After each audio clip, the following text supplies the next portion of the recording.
अपनी कुटिया में बैठ करके कीर्तन गाते, पद बना बना करके रचना करते। और श्री ठाकुर जी चुपचाप खिड़की से निकल करके आते और सूरदास की कुटिया में अधर आकर के बैठ जाते और कोने में बैठ के थोड़ी पे हाथ धर के चुपचाप सुनते सूरदास जी को। एक दिन ठाकुर जी जा रहे थे राजभोग आरती के बाद, इतने में श्री जी आ गई। कहां जा रहे हो?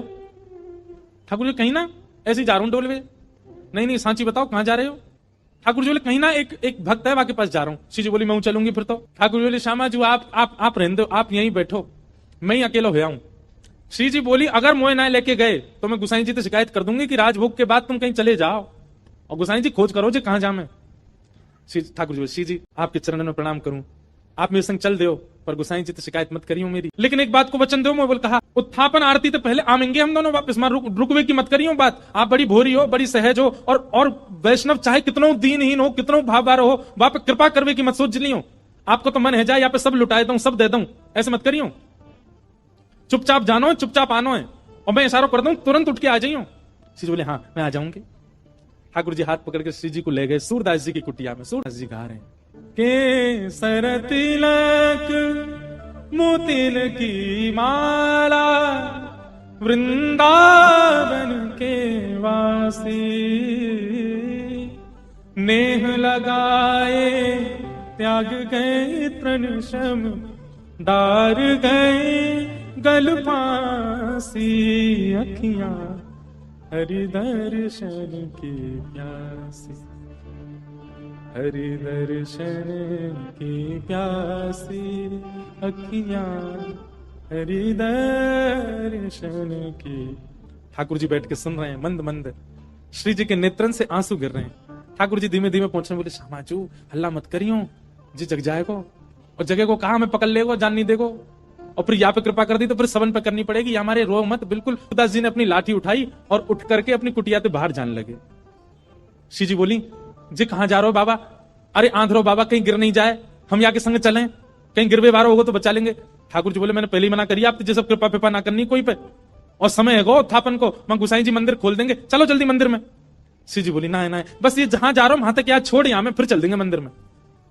ठाकुर जी बोले पहले ही मना कर रहा हूं मत चलो मेरे संग। आ गई है जबरदस्ती, अब मां मंदिर में हम दोनों नहीं मिलेंगे तो गुसाई जी बड़ी डांटेंगे। श्री जी पीछे पीछे चलन लगी। चलते चलते सूरदास जी भी वहां गए जहां गहरो गड्ढा। सूरदास जी जैसे ही गड्ढा की ओर जाने लगे, श्री जी बोली अरे देखो श्याम सुंदर जी गिर जाएगो बाबा, गड्ढा में गिर जाएगो, या के माथे में लग जाएगी, हाथ पांव में लग, या को पकड़ लो रोक लो। अब यहाँ तो किशोरी जी जा रही है बचावे, तब तक सूरदास जी कूद ही गए, और कूदते अरे भैया, अरे कन्हैया, अरे लाला, अरे भैया कोई काम को सुनना हो तो नहीं देखियो, अरे मैं आंधरो गिर गऊं कुआ में, अरे भैया मैं यहाँ से बचाई लियो। श्री जी बोले ठाकुर जी या तो इनको बाहर निकालो नहीं तो मैं आपसे कट्टी आ जाऊंगी। ठाकुर जी बोले श्यामाचू मैं यही माने ना लेके आऊं आपको संग में, नेक में ही पिघल जाए, नेक में ही दया आ जाए आपके चित्त में ना, या को निकाल दो फिर कभी ना कहूंगी, या को बस बाहर निकाल के हम दोनों भाग जाएंगे यहाँ से। ठाकुर जी ने ऊपर से झांक के देखी खूब गहरो। ठाकुर जी बोले कैसे निकालूं? श्री जी बोली एक तरीका है ना, आप अपनी कारी कमरी निकालो, मैं अपनी चुनरी निकालूं, दोनों में गुर्र गांठ बांध दो और बाकू नीचे पधरा दो, बाबा तो कह रहे पकड़ ले, पकड़ के हम यहाँ बाहर निकाल लेंगे। ठाकुर जी बोले ठीक है लाओ। श्री जी ने अपनी चुनरी दी, ठाकुर जी ने कारी कमरी तो बांध के और नीचे वह गड्ढा में डाल दी, और ऊपर से ठाकुर जी बोले बाबा हाँ भैया कौन है? अरे बाबा मैं यही गांव को छोड़ा हूँ, मैं अभी आवाज सुनाई दी, बाबा मैंने अपनो पटका नीचे डाल दिया, पकड़ लियो, आ जाओ ऊपर को। सूरदास हाँ भैया कहाँ को? जाइए पकड़ लो। सूरदास जी ने पटका पकड़ो, श्री जी ठाकुर जी को खींच रही है, ठाकुर जी पटका को खींच रहे हैं, पटका पकड़ के सूरदास ऊपर आ रहे हैं। कैसी कृपा सूरदास के ऊपर। सूरदास जी मन मन सोच रहे हैं, बोले आज ये कहीं निकल के नहीं भाग जाए मेरे हाथ से। सूरदास जी जैसे ही बाहर आए, बाहर आते सूरदास जी ने ऐसा नाटक किया जैसे उन्हें ठोकर लग गई, और ठोकर लगते ही जैसे ही गिरन लगे ठाकुर जी की ओर, ठाकुर जी तो किनारे आ गए, श्री जी के चरणन में जाके गिरे सीधे, और चरण पकड़ लिए कस के। अब जैसे ही चरण पकड़े सूरदास जी ने, ठाकुर जी ने श्री जी को हाथ पकड़ करके जोड़ते खींची, तो सूरदास जी के हाथ में किशोरी जी की नूपुर रह गई, और किशोरी जी को लेकर ठाकुर जी भाजे, वो जल्दी चलो बाबा पकड़ ले को। सूरदास जी बोले अरे भैया कहां को चलो गो? अरे कौन सा? अरे भैया कौन ने निकारो में? ठाकुर जी चिल्लाते जा रहे बाबा मैया बुला रही फिर आऊंगो। थोड़ी दूर जाके श्री जी बोली ठाकुर जी मेरा एक नूपुर है, दूसरा नूपुर मिलना है रो। ठाकुर जी बोले दूसरा ले आऊंगो, अब चलो जल्दी। अरे ना वो सामान्य नहीं है, इंद्र ने समर्पित कियो, वो कौन से हाथी के दांतन से बनो भयो नूपुर है, और मेरा बड़ा प्रिय नूपुर है, मुझको तो अभी चाहिए। ठाकुर जी बोले ढूंढवे कहां जाऊंगा को? वहीं चलो बाबा के पास ही पड़ो होगो, बाबा ने मेरे पामन में गिर गो है सके तब खुल के गिर गो हो। ठाकुर जी लौट के आए, ठाकुर जी कहे बाबा अरे भैया तू आगो, अरे मैं जो कह रहा हूँ मेरी एक सखी आई संग में, बाको नूपुर यहीं गिर गो। आपने देखो सूरदास जी अपने बगल में दबा के बैठे। सूरदास जी बोले ना लाला मैंने तो ना देखो। बाबा आपके हाथ में लगता रहो बगल में, जी तो है मेरी सखी को नूपुर। अच्छा जे बोले हाँ ये, अरे जे तुम अभी अभी मिलो यहाँ पे। बाबा दे दो ना, ये मेरी सखी को नूपुर है। लाला जे नूपुर अगर मैंने तोय दे दियो और कहीं बाद में कोई सखी वास्तव में आके मुझे बोली बाबा मेरे नूपुर देखो का, मैं कैसे पहचानू कि वो सखी तेरे संग है? मेरे पास आंख तो है ना, मुझे दिख तो रोना है। तो बाबा हम कहते रहे कि नूपुर हमारा, बोले कहवे तो का होवे, एक नूपुर मेरे पास है तो निश्चित है दूसरा तुम्हारे पास ही होगा। दूसरे नूपुर की पहचान करा तो पहले दे दूंगा।